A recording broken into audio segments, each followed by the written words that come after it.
నమస్తే, welcome to in depth. నేను జానకి. దేశ విదేశాల్లో జరిగే తాజా అంశాలను లోతుగా విశ్లేషించే ఇన్డెప్త్ కార్యక్రమానికి స్వాగతం. కేవలం 35 ఎకరాల స్థలం ఆ రెండు దేశాల మధ్య చిచ్చు రగిలించింది. తమదంటూ జరుగుతున్న చిన్న చిన్న దాడులు చివరకు మూడో ప్రపంచ యుద్ధానికి దారి తీసినా ఆశ్చర్యపడనక్కర్లేదని నిపుణులు చెబుతున్నారు. ఇజ్రాయెల్ పాలస్తీనా దేశాల మధ్య వివాదం మరిన్ని దేశాలను రెచ్చగొట్టేలా చేసింది. మొత్తం మిడిల్ ఈస్ట్ ముస్లిం దేశాలను ఏకం చేసింది. ప్రస్తుతం మూడో రోజుకు చేరుకున్న భీకర పోరాటం ఇరు ప్రాంతాల్లో భారీ ప్రాణ నష్టం, ఆస్తి నష్టం మిగిల్చింది.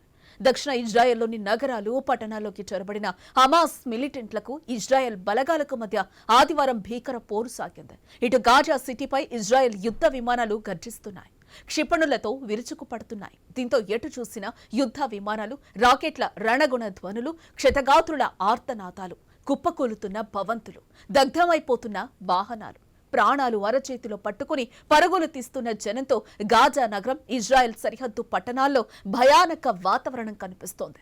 ఓవైపు హమాస్ పై ప్రతీకారం తీర్చుకునేందుకు ఇజ్రాయెల్ పెద్ద ఎత్తున దాడులు చేస్తుంటే, మరోవైపు హమాస్ కు మద్దతుగా లెబెనాన్లోని హెజ్బొల్లా మిలిటెంట్లు రంగప్రవేశం చేశారు.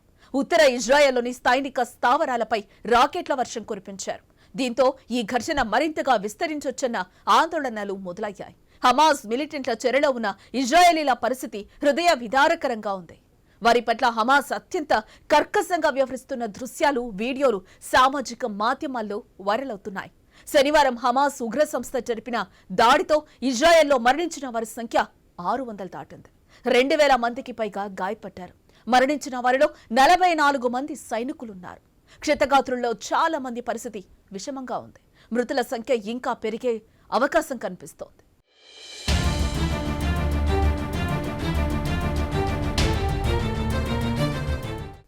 ఇజ్రాయెల్లో ప్రతి దాడితో గాజాలోనూ 313 మంది మరణించారు.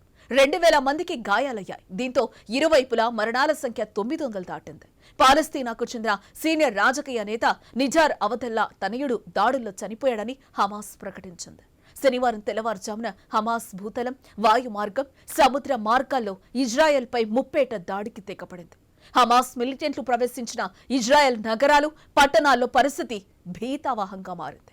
రోడ్లపై ఎటు చూసినా మృతదేహాలతో హృదయ విదారకంగా కనిపిస్తోంది. దాడుల నేపథ్యంలో టెల్ అవీవ్కు వచ్చే వెళ్లే 80 విమానాలు రద్దయ్యాయి.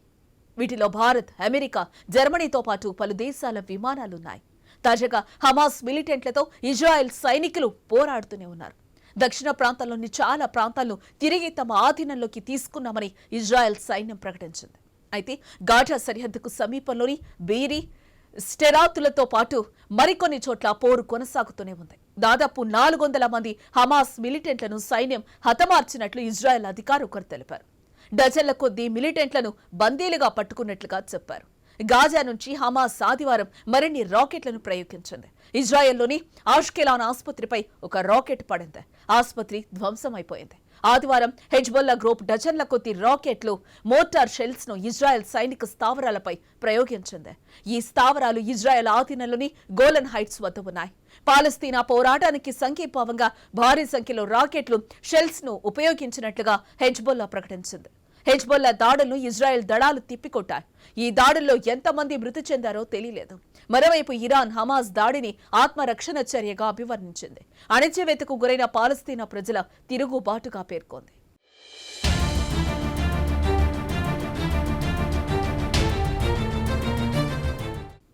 మేం సుదీర్ఘ పోరాటానికి సిద్ధమయ్యాం. మా ప్రజల గౌరవాన్ని, స్వేచ్ఛను కాపాడటానికి ఎంతకైనా తెగిస్తామంటే హమాస్ రాజకీయ విభాగం ఉపనాయకుడు సలేహ్ అల్ అరౌరీ తెలిపాడు. తమకు ఇరాన్ మద్దతుందని ప్రకటించాడు. అయితే తమ పౌరులను కాపాడుకోవడానికి అవసరమైన ఏ చర్యలైనా చేపడతామని ఐరాస భద్రతా మండలికి ఇజ్రాయెల్ ప్రతినిధి గలీద్ డాన్ వెల్లడించారు. తాజాగా జరిగిన భద్రతా మండలి సమావేశంలో ఆయన పాల్గొన్నారు. ప్రస్తుతం గాజా దాడుల నుంచి తమ సార్వభౌమాధికారాన్ని కాపాడుకుంటామని తెలిపారు. ఇజ్రాయెల్ పౌరులందరినీ హత్య చేయాలని హమాస్ చూస్తోందని ప్రధాని నెతన్యాహు ధ్వజమెత్తారు. పిల్లలు, తల్లులు మంచాలపై నిద్రిస్తూ ఉండగానే హతమార్చిన శత్రువు హమాస్ అని వ్యాఖ్యానించారు. ఇజ్రాయెల్ కు ప్రపంచ దేశాల మద్దతు కూడగట్టేందుకు అమెరికా భారీ దౌత్య ప్రయత్నాలను ప్రారంభించింది. ఇటువంటి తీవ్రవాద దాడుల నుంచి తనను తాను రక్షించుకునే హక్కు ఇజ్రాయెల్కుంటుంది. నేను జోర్దాన్ రాజుతో మాట్లాడా, కాంగ్రెస్ సభ్యులను సంప్రదించా, ఇజ్రాయెల్ అధికారులతో మాట్లాడాలని జాతీయ భద్రతా బృందానికి సూచించాను. ఆ దేశానికి ఏది అవసరమో అది అందిస్తాం. Egypt, Turkiye, Qatar, Saudi Arabia, Jordan, Oman, UAE దేశాలతోనూ సంప్రదింపులు జరిపాలని నా బృందానికి సూచించానని అధ్యక్షులు బైడెన్ వెల్లడించారు. హమాస్ కు మద్దతుగా లెబనాన్ మిలిటెంట్ సంస్థ హెజ్బుల్లా కూడా చేరడంతో మరింత ప్రాణ నష్టం జరిగే అవకాశం ఉంది. మనం ముందు చెప్పినట్టు కేవలం ఓ 35 ఎకరాల స్థలం ఇజ్రాయెల్ పాలస్తీనా మధ్య వివాదానికి కారణమైంది. 3 మతాల మధ్య ఈ భూమి చిచ్చు పెట్టింది. ఈ వివాదం కొన్ని దశాబ్దాల నుంచి రగులుకుంటూనే ఉంది. కేవలం ఆ భూభాగం కోసమే చివరిసారిగా 2021లో కూడా యుద్ధం జరిగింది. ఇప్పుడు మళ్లీ అది భీకర స్థాయిలో మొదలైంది. ఇజ్రాయెల్ పాలస్తీనా వివాదం ఇప్పటిది కాదు.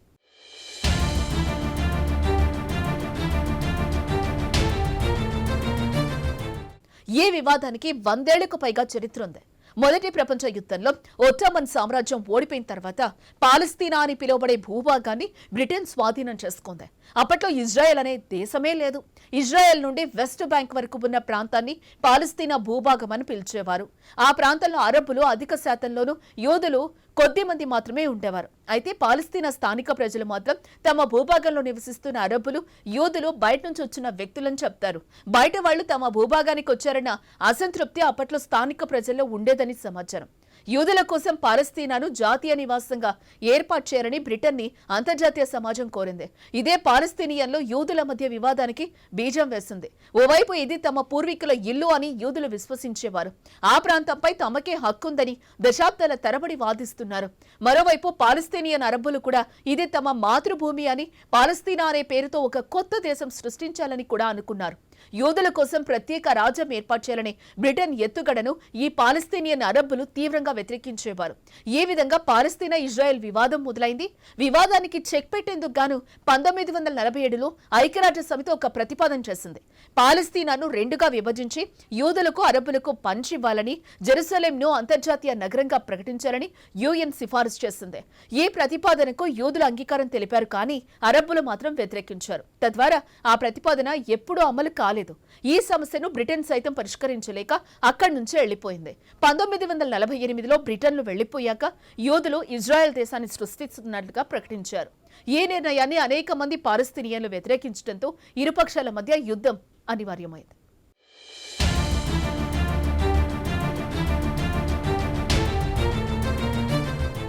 మరో అంశం చూసాం. చిన్న బ్రేక్ తీసుకుందాం. State show.